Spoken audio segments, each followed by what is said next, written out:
الحمد لله وكفى والصلاة والسلام على من لا نبي بعده أما بعد فأعوذ بالله من الشيطان الرجيم بسم الله الرحمن الرحيم وقال اركبوا فيها بسم الله مجريها ومرساها إن ربي لغفور رحيم وهي تجري بهم في موج كالجبال ونادى نوح ابنه وكان في معزل يا بني اركب معنا ولا تكن مع الكافرين قال سآوي إلى جبل يعصمني من الماء قال لا عاصم اليوم من أمر الله إلا من رحم وحال بينهما الموج فكان من المغرقين وقيل يا أرض ابلعي ماءك ويا سماء أقلعي وغيض الماء وقضي الأمر واستوت على الجودي وقيل بعدا للقوم الظالمين صدق اللہ العظیم۔ میرے محترم سامعین و ناظرین کرام، آج کے اس درس قرآن میں نے آپ کے سامنے سورہ ہود کی آیت نمبر 41 سے آیت نمبر 44 تک آیات تلاوت کرنے کی سعادت حاصل کی ہے۔ یہ حضرت نوح علیہ السلام اور ان کی قوم کا واقعہ چل رہا ہے۔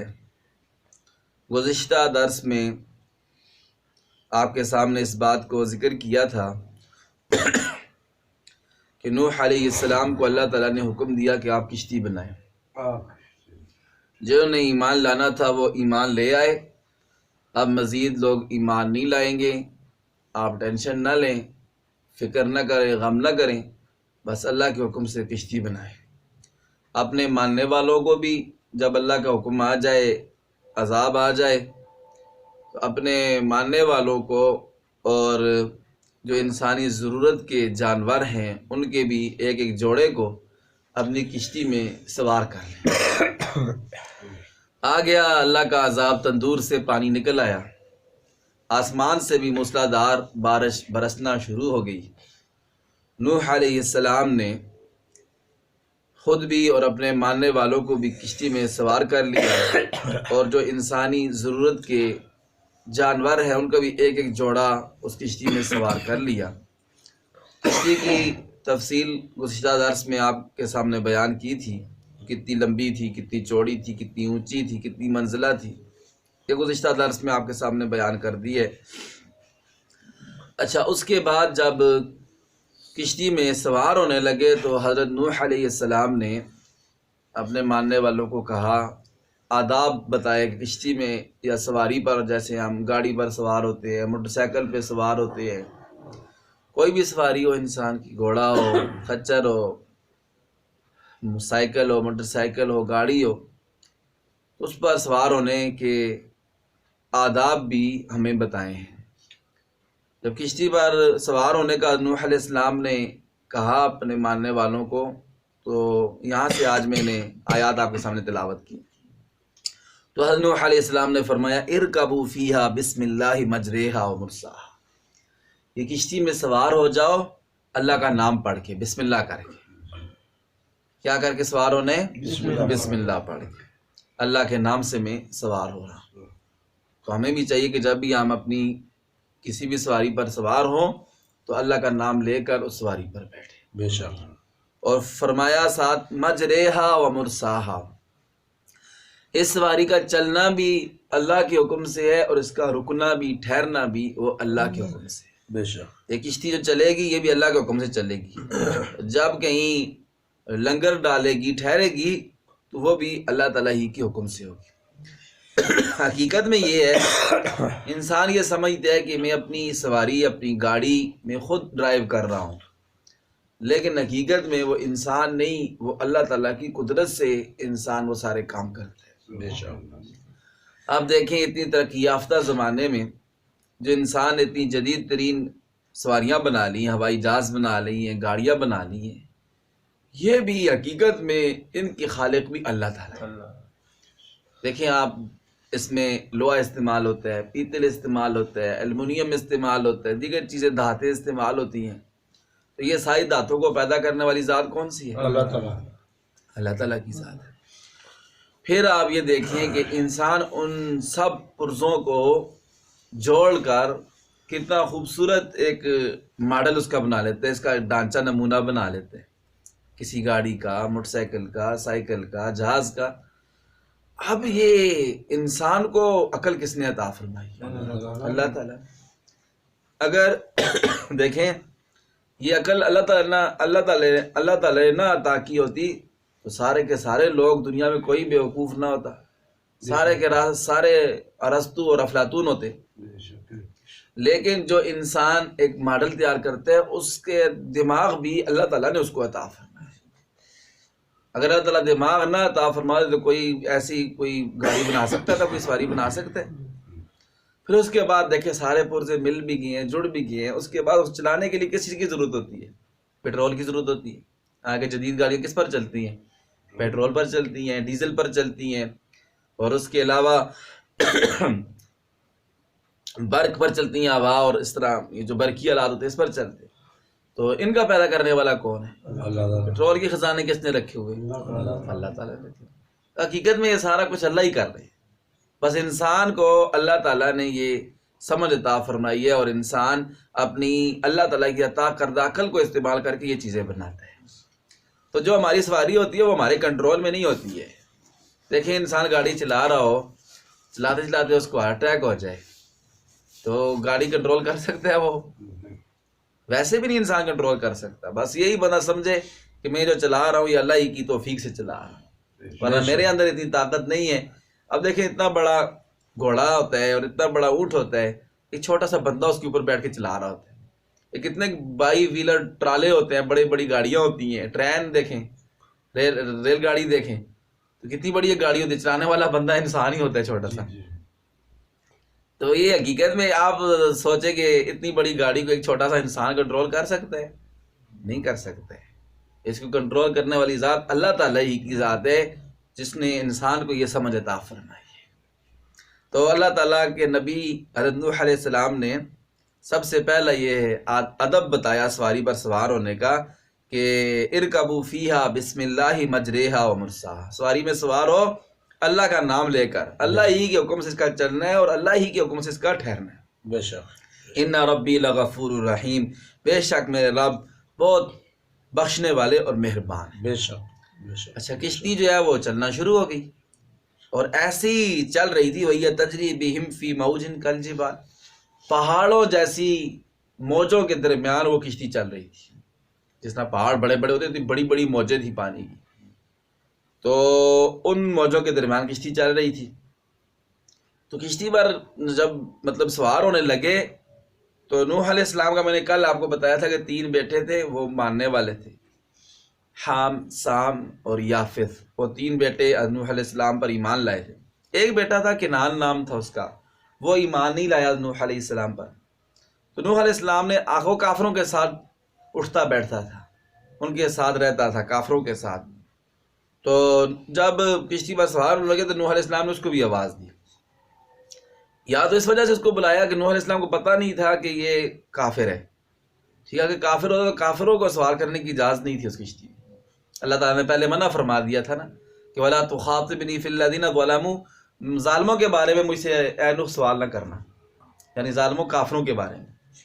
تو یا نوح علیہ السلام کو پتہ تھا، لیکن نوح علیہ السلام جو اپنے بیٹے کو بلایا تھا اس لیے بلایا تھا کہ پہلے ایمان لے آئے، اپنے کفر سے توبہ ہو جائے، توبہ کر لے، اور پھر جو ہمارے ساتھ سواری پر کشتی میں سوار ہو جائے۔ بیٹے کیا نام تھا اس کا؟ کنعان نام تھا۔ کیا نام تھا؟ ساتھ ساتھ آپ بھی یاد کرتے جائیں نا درس قرآن میں بیٹھنے کا آپ کو بھی فائدہ ہوگا انشاءاللہ، آپ کے بھی علم میں بھی اضافہ ہوگا انشاءاللہ۔ تو وہ بیٹے جب نوح علیہ السلام نے اسے کہا کہ وَنَادَى نُوحٌ ابْنَهُ وَكَانَ فِي مَنزِلٍ يَا بُنَيَّ ارْكَبْ کم معنا، وہ دور کنارے پر تھا، کیا بیٹا ہمارے ساتھ سوار ہو جاؤ، کافروں کے ساتھ شامل نہ ہو۔ وہ پتہ ہے کیا کہنے لگا؟ اس نے کہا سآوی الی جبل یعصمنی من الماء، میں پہاڑ پہ چڑھ جاؤں گا، پہاڑ کی پناہ اختیار کر لوں گا تو وہ مجھے پانی سے بچا لے گا۔ اسے یہ نہیں پتا تھا کہ یہ عام پانی نہیں ہے، یہ اللہ کے عذاب کا پانی ہے، اور اللہ تعالیٰ جس کو ہلاک کرنا چاہے اس کو کوئی بچا نہیں سکتا۔ تو نوح علیہ السلام نے کہا بھی ہے میرے بیٹے لا عاصم اليوم من امر اللہ الا من رحم، آج کے دن اللہ کے عذاب سے کوئی بھی بچانے والا نہیں ہے، وہی بچ سکتا ہے جس پر اللہ رحم کرے، اور اللہ رحم کریں گے ان پر جنہوں نے مجھ پر ایمان لایا ہے، اور جنہوں نے مجھ پر ایمان نہیں لایا ان پر اللہ رحم بھی نہیں کریں گے۔ اچھا، جب پانی آیا تو کہتے ہیں جو سب سے بلند پہاڑ تھا اس کی چوٹی سے بھی 15 گز یا 40 گز اونچا پانی تھا، تو چوٹی بھی تو چڑھ گیا پہاڑ کی، لیکن پانی اس سے بھی 15 گز یا 40 گز اونچا تھا، 40 گز۔ تو وہ پانی دیکھتے دیکھتے نوح علیہ السلام کی آنکھوں کے سامنے وہ پانی میں غرق ہو گیا نوح علیہ السلام کا بیٹا۔ اور پھر یہ ہے کہ یہ جب کشتی چلی تھی تو تاریخ تھی 10 رجب کی، کیا تاریخ تھی؟ 10 رجب تھا، تو 6 مہینے تک یہ کشتی چلتی رہی ہے۔ کتنے مہینے تک؟ 6 مہینے تک وہ پانی میں چلتا رہے، اور جو 6 مہینے تک وہ کشتی چلتی رہی ہے پانی کے اوپر۔ اور پھر جب خانہ کعبہ شریف جو تھا، اس وقت بھی خانہ کعبہ شریف شروع سے تھا، حضرت آدم علیہ السلام اس ٹائم بھی تھا خانہ کعبہ شریف، تو اللہ تعالیٰ نے نا خانہ کعبہ شریف کو ایسے اوپر اٹھا لیا۔ سبحان اللہ۔ اور جب یہ کشتی اس کے پاس گئی تو کشتی اس کے آس پاس جو ہے نا ایسے طواف کرتی رہی، 7 چکر طواف کی گئی سبحان اللہ۔ نوح علیہ السلام کی کشتی نے۔ پھر اللہ تعالیٰ کا حکم آیا، اللہ تعالیٰ نے آسمان کو بھی حکم دیا اور زمین کو بھی حکم دیا۔ کس کو حکم دیا؟ آسمان کو بھی اور زمین کو بھی۔ زمین کو کہا یا ارض ابلعی ماءک، اے زمین تو اپنا پانی نگل لے، واپس لے لے، چوس لے اپنا پانی۔ اب پتہ ہے کہ زمین سے پانی نکلا تھا، تو زمین کو کہا کہ تو اپنا پانی نگل لے، اور آسمان کو کہا کہ یا سماء عقلی، اے آسمان تو بھی تھم جا، رک جا۔ اب یہاں پر ایک سوال ہے، سوال یہ ہوتا ہے کہ آسمان اور زمین تو ذی شعور نہیں ہے، ٹھیک ہے، ان میں تو عقل نہیں ہوتی ہے، تو اللہ تعالیٰ نے آسمان اور زمین کو خطاب کیے۔ تو اس کا بھی جواب یہ ہے کہ ہر چیز کے اندر کچھ نہ کچھ شعور ہوتا ہے۔ وٹے ہیں نا پتھر، ان میں بھی کچھ نہ کچھ شعور ہوتا ہے، ہر چیز میں کچھ نہ کچھ شعور ہوتا ہے، لیکن چونکہ انسان کے شعور سے کم ہوتا ہے، جتنا انسان کو شعور حاصل ہے اتنا ان کو نہیں ہوتا، اس لیے انسان یہ سمجھتا ہے کہ یہ بے شعور ہے اور ان میں کوئی جان نہیں ہے، حالانکہ ہر چیز کے اندر شعور ہے۔ اس لیے کہ قرآن پاک میں اللہ تعالیٰ فرماتے ہیں اعوذ باللہ من الشیطان الرجیم وَإِن مِّن شَيْءٍ إِلَّا يُسَبِّحُ بِحَمْدِهِ، ہر چیز اللہ تعالیٰ کی تسبیح بیان کرتی ہے، اللہ کی تعریف کی تسبیح کرتی ہے، ہر چیز میں تو آپ پتہ ساری چیزیں آ گئی ہیں، انسان بھی، جانور بھی، چرند بھی، پرند بھی، پتھر بھی، یہ فصل بھی، درخت بھی، ہر چیز اللہ کی تسبیح کرتی ہے، اللہ کی تعریف کی۔ تو ہر چیز میں کچھ نہ کچھ شعور ہے، اس لیے تعریف تب کرے گی جب اللہ کو پہچانے گی کیسے؟ جب اس میں شعور ہوگا۔ تو ہر چیز میں کچھ نہ کچھ شعور ہے۔ ایک جگہ اللہ تعالیٰ فرماتے ہیں اعطیٰ کل شیء خلقہ ثم ہدی، ہم نے ہر چیز کو پیدا کیا پھر اس کو ہدایت بھی عطا فرمائی۔ دیکھیں اب مرغی کے بچے پیدا ہوتے ہی وہ دانا چگنا شروع ہو جاتے ہیں، یہ انہوں کون سکھاتا ہے کہ تمہیں دانا چگنے ہیں؟ بکری کا بچہ پیدا ہوتے ہی وہ دودھ جو ہے پینا شروع کر لیتا ہے، یہ اس کو کون بتاتا ہے کہ تو نے جو ہے دودھ پینا ہے؟ یہ اللہ تعالیٰ اس کے دماغ میں جو یہ بات ڈالتے ہیں۔ تو اللہ تعالیٰ نے ہر چیز کو پیدا بھی کیا ہے پھر اس کو ہدایت بھی عطا فرمائی ہے، تو اس لیے آسمان اور زمین کو بھی جو اللہ تعالیٰ نے خطاب کیا تو ان کے اندر بھی شعور ہے اور اللہ کے حکم کے فرما بردار ہیں۔ فوراً آسمان بھی رک گیا اور زمین نے بھی اپنا سارا پانی چوس لیا، اور جو پانی زمین کے اوپر آسمان سے گرا تھا ان کو اللہ تعالیٰ نے نہروں کی صورت میں جاری کر دیا، نہریں اس سے جاری کر دی۔ اور یہ جو پھر کشتی رکی تھی یہ جودی پہاڑ پہ رکی ہے۔ کس پر رکی ہے؟ جودی پہاڑ پر، اور یہ 10 محرم کو رکی تھی۔ کتنی محرم کو؟ 10 جو عاشورہ کا دن ہوتا ہے نا، 10 محرم کا، 10 محرم کو رکی ہے۔ 6 مہینے بعد. کتنے مہینے بعد؟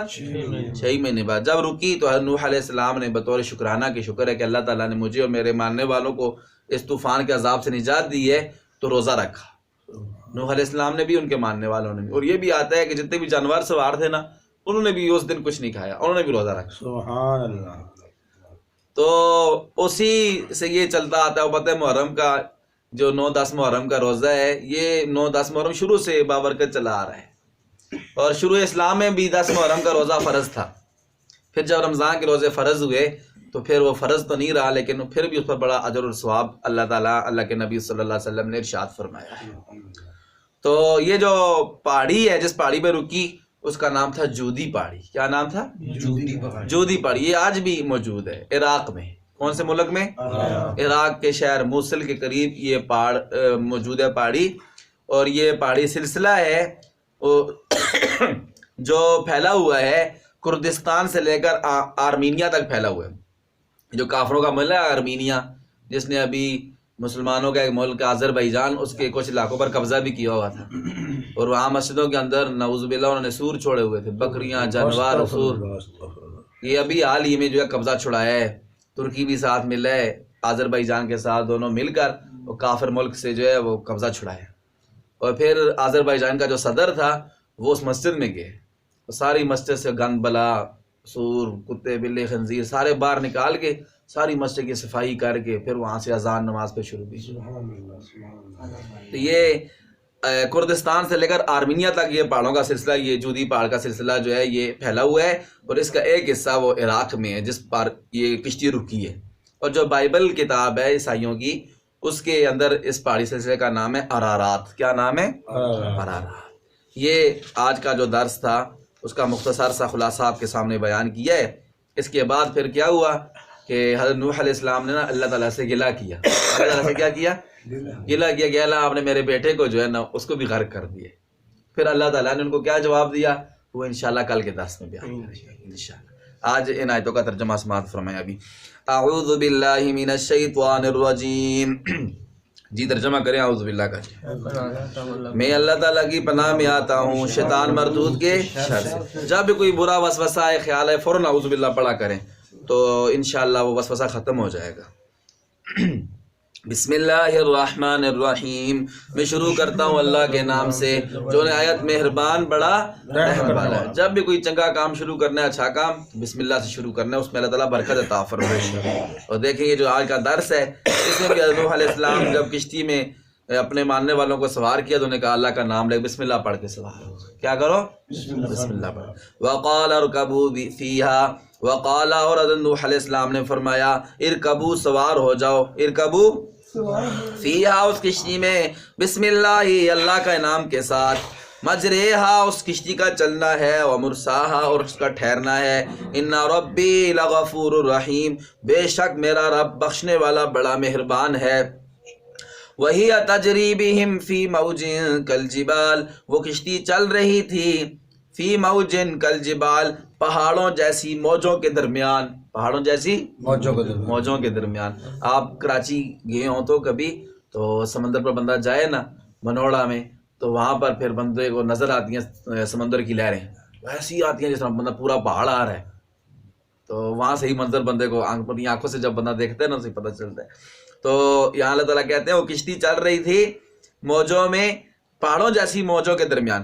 وَنَادَى نُوحٌ ابْنَهُ نوح علیہ السلام نے اپنے بیٹے کو آواز دی. وَكَانَ فِي مَعْزِلٍ اور نوح علیہ السلام کا بیٹا کنعان دور ایک کنارے پر کھڑا تھا. یا بنی ارکب معنا، کہا اے میرے پیارے بچے ارکب معنا ہمارے ساتھ سوار ہو جا. ہمارے ساتھ باپ تھے اور بیٹے کو ہلاک ہوتا دیکھ نہیں سکتے تھے، اس لیے اس کو آواز دی تو بھی آ جا، ایمان لے آ کشتی میں سوار ہو جا. وَلَا تَكُن مَعَ الْكَافِرِينَ اور کافروں کے ساتھ نہ ہو. قالا بیٹے نے کہا سآوی میں پناہ حاصل کر لوں گا الی جبل پہاڑ کے پاس، یعصمنی من الماء وہ پہاڑ مجھے بچا لے گا پانی کے عذاب سے. قال نوح علیہ السلام نے فرمایا لا عاصم آج کے دن کوئی بچانے والا نہیں، الیوم من امر اللہ اللہ کے عذاب سے، الا من رحم مگر وہی بچے گا جس پر اللہ رحم فرمائے. وحال بینہما الموج دونوں باپ بیٹے کے درمیان موج حائل ہوگی، پانی کی موج آئی اور بیٹے کو لے گئی. فکان من المغرقین، بیٹا ہو گیا پانی میں غرق ہونے والوں میں سے۔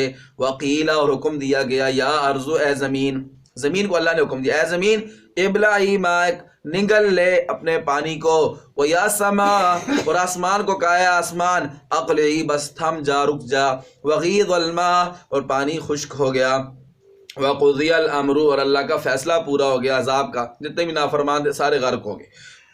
واستوت علی الجودی، یہ کشتی ٹھہری جودی پہاڑ پر۔ وقیل، اور کہا گیا بعدن، ہلاکت للقوم الظالمین، ظالم قوم کے لیے۔